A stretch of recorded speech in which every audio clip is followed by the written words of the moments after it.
नमस्कार, बहुत स्वागत है आप सभी का इंडिया डेली के डिजिटल प्लेटफॉर्म पर। मैं हूं आपके साथ पलक सहगल और आज इस वीडियो में हम एक बहुत ही महत्वपूर्ण और कह सकते हैं कि ट्रेंडिंग टॉपिक के बारे में बात करने जा रहे हैं। और ये जो मुद्दा है ये दोनों तरफ से ही बेहद ज्यादा जरूरी है, क्योंकि हम अक्सर ये चाह रखते हैं कि हमारे देश में विकास हो, कई सारे प्रोजेक्ट्स आए, लेकिन इस बीच जम्मू कश्मीर में आप सोचिए कि जम्मू की कटरा में विकास को लेकर यहाँ पर विरोध प्रदर्शन होते हुए नजर आ रहा है। सुना आपने जो बात वो सही सुनी है, क्योंकि यहाँ पर एक प्रोजेक्ट है, वो प्रोजेक्ट है रोपवे का।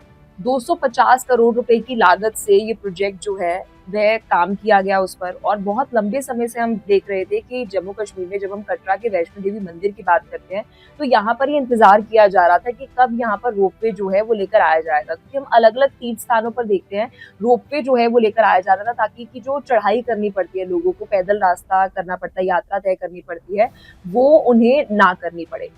इस बीच जब ये 250 करोड़ की ये पूरी प्रोजेक्ट जो है लेकर आई गई, इस पर काम किया गया और लाजमी सी बात है यहाँ पर भी बहुत सारी एम्प्लॉयमेंट जो है वो जनरेट हुई होगी। लेकिन इस बीच बड़ी चुनौती जो है वो यहाँ पर ये हो गई है कि 14 किलोमीटर तक की वैष्णो देवी की अगर हम बात करें तो यहाँ पर चढ़ाई जो है वह रहती है, यात्रा आपको करनी पड़ती है। अब उस 14 किलोमीटर की यात्रा को अब महज आप 6 मिनट की अंदर तय कर लेंगे रोपवे की वजह से। तो एक बड़ी सहूलियत जो है वहां पर टूरिस्ट जो है उनको मिलते हुए नजर आएगी।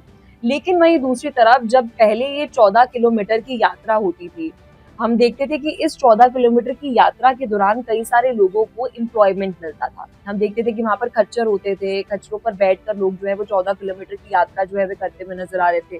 फिर उसके बाद वहां पर मौजूद कई सारी दुकानें होती थी, खाने पीने की दुकानें होती थी। हम देखते थे कि वहां पर गन्ने का जूस बिक रहा होता था, जूस के साथ साथ हम देखते थे पानी की बोतलों की दुकानें होती थी, खाने पीने की दुकानें होती थी। यहाँ पर ये भी था कि कई सारे सोचिए कि कैफेज तक भी जो है इस 14 किलोमीटर की यात्रा के दौरान जो है अलग अलग कंपनियां जो है वो खोलने लग गई थी। यहाँ पर हम उन कैफेज का जिक्र तो नहीं कर सकते, लेकिन खाने पीने की पूरी व्यवस्था जो है, क्योंकि देखिए 14 किलोमीटर कोई यात्रा कर रहा है, उसको 6 से 7 घंटे लग रहे हैं, तो उस दौरान उसको भूख भी लगेगी। तो एक हम देखते थे कि एक मल्टीप्लायर इफेक्ट होता था, वहां पर एम्प्लॉयमेंट जनरेशन होती थी। अब जम्मू कश्मीर में अगर जम्मू की कटरा की हम बात करें तो यहाँ पर लोग विरोध प्रदर्शन कर रहे हैं। उन लोगों का ये कहना है कि इस यात्रा से, महज इस 14 किलोमीटर की यात्रा से कम 60,000 फैमिलीज, परिवार, सोचिए परिवारों की बात कर रही हूँ, 60,000 लोगों की बात नहीं कर रही, 60,000 परिवार ऐसे हैं जिनकी रोटी इस यात्रा से चलती है। इस यात्रा के दौरान जो खाने पीने की दुकान है, खच्चर की अगर हम बात करें, कई सारे हम लोग देखते हैं कि यहाँ पर पीठ पे बिठाकर भी जो है यात्रा जो है बड़े बुजुर्गों को कराते हैं। तो उनकी यात्रा के दौरान जो इनकम होती है, उस इनकम पर एक बड़ा असर जो है वो पड़ते हुए नजर आएगा। अब श्राइन बोर्ड को लेकर बता दें, माता वैष्णो देवी श्राइन बोर्ड को लेकर ये विरोध प्रदर्शन जो है वहां पर लोग जो है कर रहे हैं। अगर हम बुधवार की बात करें तो बुधवार को हमने देखा कि वहां पर कटरा पर जब ये विरोध प्रदर्शन किया गया, बंद का ऐलान किया गया, तो उस दौरान ये बात सामने से आई प्रशासन की तरफ से कि जी इस मसले का हल जो है वो निकाला जाएगा। लेकिन बड़ा सवाल ये उठ जाता है कि इस मसले का हल निकाला कैसे जाएगा, क्योंकि प्रोजेक्ट हो चुका है, इट्स कंप्लीट। और वही जब वो कंप्लीट हो चुका है तो वही दूसरी तरफ सवाल ये खड़ा हो जाता है, क्या इस प्रोजेक्ट को रोक दिया जाएगा?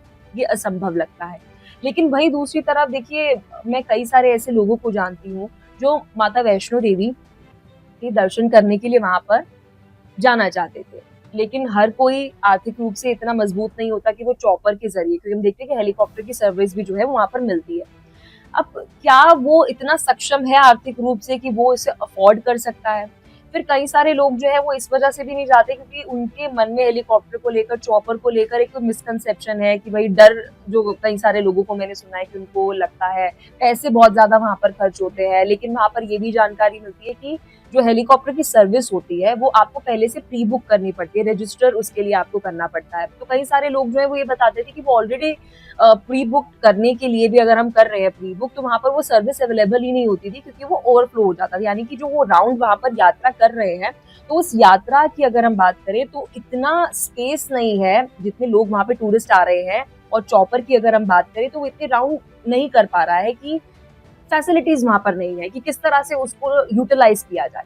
तो ओवर यूटिलाइज वो हो नहीं पा रहे थे। तो चॉपर की अगर सुविधा की यहाँ पर हम बात कर रहे हैं तो वो ओवर यूटिलाइज नहीं हो पा रहे थे, इतनी ही वो सक्षम था, इतनी कैपेसिटी थी कि इतने लोगों को ही वह यात्रा के दौरान जो है सहयोग पहुंचा सकता है।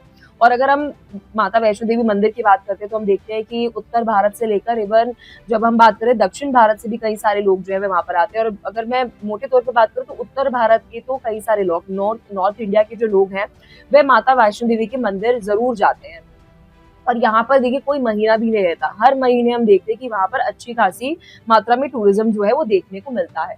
और इस बीच जो वहाँ पर लोग हैं, क्योंकि देखिए माता वैष्णो देवी के 2 रास्ते हैं, जो नया रास्ता बना उसको पहले कंस्ट्रक्ट किया, फिर उसके बाद पुराने रास्ते को भी बता दें कि कंस्ट्रक्ट किया गया। उस दौरान वहाँ पर हमने देखी कि कई सारी शॉप्स जो है वह खुली, कई सारे हमने शॉप्स के साथ-साथ देखिए वहाँ पर यहाँ पर लोग जो है फूड आउटलेट्स जो है वो वहाँ पर खोलने लग गए थे। नाम ही हम कह सकते हैं फूड आउटलेट्स जो है वो वहाँ पर खोलने लग गए थे। अब वो फूड आउटलेट्स में भी लाज़मी सी बात है कि एम्प्लॉयमेंट जनरेट हुई। तो एक पूरा मल्टीप्लायर इफेक्ट जो है वह आते हुए नज़र आ रहा था कि एम्प्लॉयमेंट जो है वो ज़्यादा से ज़्यादा लोगों को जनरेट हो रही थी। तो अब सवाल ये उठता है कि जो रोपवे प्रोजेक्ट है उससे 6 मिनट के अंदर यात्रा जो है वह पूरी हो जाएगी और ये इकोनॉमिकल भी होगा, महँगा नहीं होगा, क्योंकि चॉपर की अगर हम बात करें तो बहुत ज़्यादा एक्सपेंसिव होता था। अब वहाँ पर लोग ये माँग उठा रहे हैं कि वो 60,000 जो परिवार हैं, जो आर्थिक रूप से इस पूरी यात्रा पे 14 किलोमीटर की यात्रा पर निर्भर हैं, अब उनका क्या होगा? तो दोनों ही अगर आप पक्ष देखेंगे, क्योंकि एक तरफ विकास भी ज़रूरी है, कई सारे लोगों टूरिज़्म यहाँ पर देखिए बढ़ेगा। अगर 100 में से 20 लोग भी, 20-30 लोग भी वहाँ पर इसलिए नहीं जाना चाह रहे हैं क्योंकि जी 14 किलोमीटर कैसे यात्रा कर पाएँगे, तो वो नहीं जा रहे वहाँ पे, यानी कि टूरिज्म पे कहीं न कहीं इफेक्ट जो है वो पड़ रहा है। तो लेकिन रोपवे अब इसलिए लेकर आया गया कि वहाँ पे टूरिज्म और ज़्यादा बढ़े, कि अगर वो 100 लोग जो हैं वो तो आए ही आए, लेकिन उनको देखकर कुछ और लोग भी जो है वह आए, वो ये सोचकर कि जी देखिए ये तो बहुत ही सरल है। आप वहाँ पर कटरा में जाएँगे और वहाँ से आपको सिर्फ रोपवे से जाना है, 6 मिनट के अंदर महज़ आप अपनी यात्रा जो है वो पूरी कर लेंगे। अब देखने वाली बात ये होगी कि वहाँ पर प्रशासन की तरफ से बात कही जा रही है कि इस मसले का हल जल्द निकाला जाएगा। और अभी भी हम बता दें कि जो प्रदर्शन है वो जारी है, क्योंकि बंद का ऐलान जो है वहाँ पर उन सभी लोगों ने किया है कि ये जो प्रोजेक्ट है इसे जल्द से जल्द इस पर कोई कार्रवाई की जाए, बंद किया जाए। ये वहाँ के लोगों का कहना है, लेकिन वहीं दूसरी तरफ प्रोजेक्ट जो है वो बनकर तैयार हो चुका है। इस वीडियो में फिलहाल मेरे लिए इस साथ इतना ही, लेकिन लगातार हमारे अपडेट जो है वो आपको देते रहेंगे, बने रहिए हमारे साथ।